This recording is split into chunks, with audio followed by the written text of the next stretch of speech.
Hi అండి, welcome to Andhra recipes. Me Indira from Tanuku. నేను ఈరోజు సొరకాయ ఊతప్పం చేసి చూపిస్తున్నానండి. ఉదయం పిండి రుబ్బే పని లేకుండా, హడావిడి లేకుండా అప్పటికప్పుడు ఈజీగా చేసేసుకోవచ్చండి. అంతేకాదండి, పిల్లలు సొరకాయ అంటే అస్సలు ఇష్టంగా తినరు కాబట్టి సొరకాయతో ఇలా ఊతప్పం చేసి పెడితే చాలా ఇష్టంగా తింటారండి. ఇవి మెత్తటి దూదుల్లా చాలా టేస్టీగా ఉంటాయండి. ఈ సొరకాయ ఊతప్పం ఎలా చేయాలో నేను చేసి చూపిస్తానండి. ఒకవేళ నా వీడియోస్ చూడటం ఇదే మొదటిసారి అయితే తప్పకుండా నా ఛానల్ని సబ్స్క్రైబ్ చేసుకోండి. నేనైతే ఒక చిన్న సొరకాయ ముక్కను తీసుకుంటున్నానండి.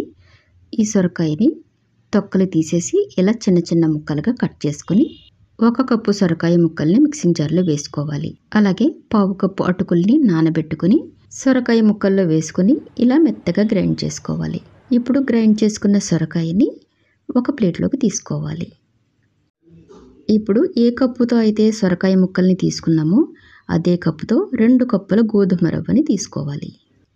నాకు 1 కప్పు గోధుమ రవ్వ సరిపోలేదండి, మరొక కప్పు గోధుమ రవ్వని కలిపాను. ఇప్పుడు అదే కప్పుతో 1 కప్పు పెరుగుని వేసుకోవాలి. అదే పులిసిన పెరుగు అయితే 1/2 కప్పు వేసుకుంటే సరిపోతుంది. ఇప్పుడు రుచికి సరిపడా సాల్ట్ వేసుకొని ఇప్పుడు కొద్ది కొద్దిగా నీళ్లు పోసుకుంటూ గరిటెతో బాగా కలుపుకోవాలి. పిండిని మరీ గట్టిగా కాకుండా మరీ జారుగా కాకుండా కలుపుకోవాలి.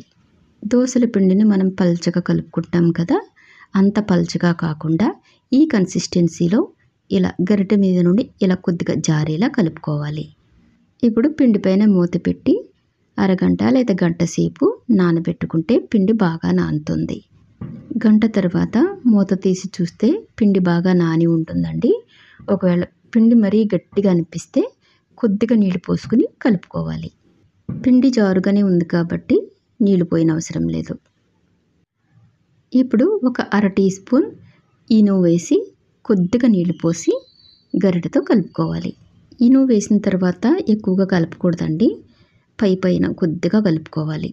ఒకవేళ మీ దగ్గర ఈనో లేకపోతే బేకింగ్ సోడా వేసుకుని కలుపుకోవచ్చు. పిండి ఇలా బాగా కలుపుకున్న తర్వాత స్టవ్ మీద పెనం పెట్టి పెనం బాగా హీట్ అయిన తర్వాత 1.5 గరిటెలు పిండి వేసుకుని చిన్న దోశలా ఇలా వేసుకోవాలి. మరీ వెడల్పుగా వేసేయకూడదండి, ఇలా చిన్నగా మందంగా వేసుకోవాలి. ఇప్పుడు పైన కొద్దిగా జీలకర్ర, కొద్దిగా ఉల్లిపాయ తరుగు, కొన్ని పచ్చిమిరపకాయ ముక్కలు, కొద్దిగా క్యారెట్ తరుగు, కొద్దిగా కొత్తిమీర వేసి పైన కొద్దిగా ఆయిల్ని వేసుకోవాలి. ఇలా ఆయిల్ వేస్తే ఊతప్పం బాగా కాలుతుంది. ఇప్పుడు ఈ ఊతప్పం పైన మూత పెట్టి 2 నిమిషాలు కాలనివ్వాలి. 2 నిమిషాల తర్వాత ఊతప్పాన్ని రెండో వైపుకి తిప్పుకోవాలి. రెండో వైపును కూడా 2 నిమిషాలు కాలనివ్వాలి. ఇప్పుడు ఈ ఊతప్పాన్ని ప్లేట్లోకి తీసేసుకోవాలి. ఇదే ప్రాసెస్లో అన్ని ఊతప్పాలని వేసుకోవాలి. ఈ ఊతప్పం మెత్తటి దూదిలా చాలా రుచిగా ఉంటుందండి. పిల్లలైతే చాలా ఇష్టంగా తింటారండి.